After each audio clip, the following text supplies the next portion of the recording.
clock, 50 meters. Bones, my jawbone,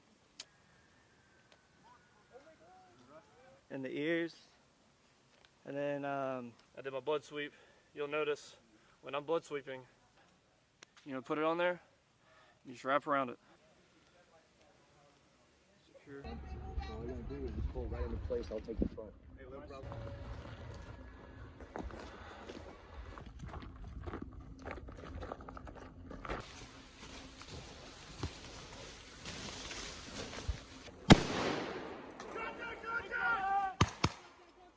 Down across the field.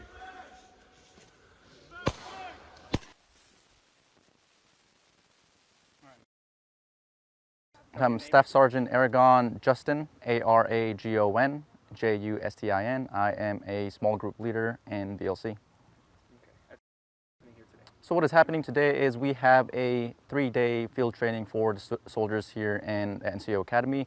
Yesterday we had our walk phase where soldiers were assessed for conduct individual training, where we assessed them and observed how they properly train a teacher class. Okay. In addition to teaching a class, we also assess them on how they teach that task to standard.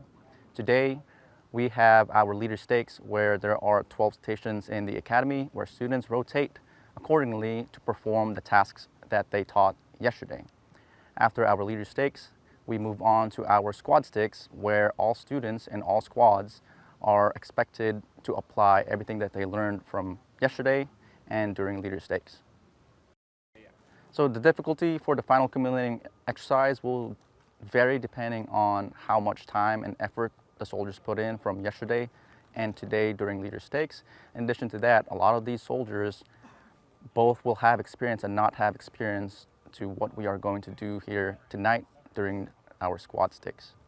Okay. For me, please. So the culminating exercise for the squad sticks will consist of 3 objectives.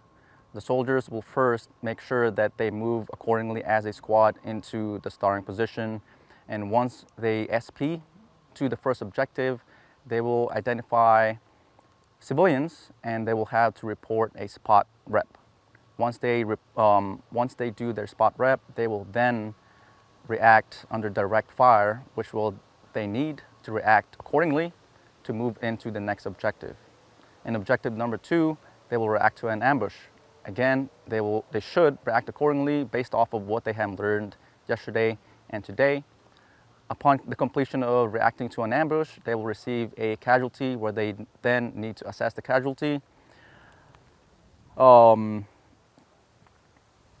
gonna pause real quick and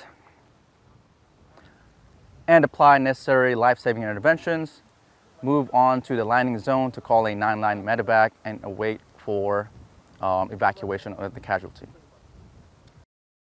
My name is Sergeant Cornett, Cornett, first name Nicholas, Nicholas. My unit, I am with 2CR, 3-2 Squadron, Kronos. I've originally started a BLC here at 04 August, and we're graduating at 30 August. Today what we did inside the NCOA Academy, we performed the stakes. And that was basically going over, it's almost like an FTX, like a live fire, but with the blanks and everything. We broke down between squads and had our own teams and everything.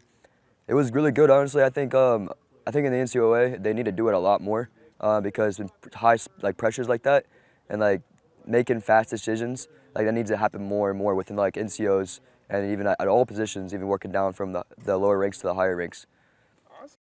So after I finished the stakes line, it was honestly really tough, thick brush, and a lot of decisions, a lot of making, map movements, and a lot of pauses, going into making sure everybody's good, accounted for, taking a casualty, moving to the LZ. It was honestly, it was a lot of work, but it was really good at the same time. It was really fun. Built a really big team camaraderie at the same time, big squad camaraderie.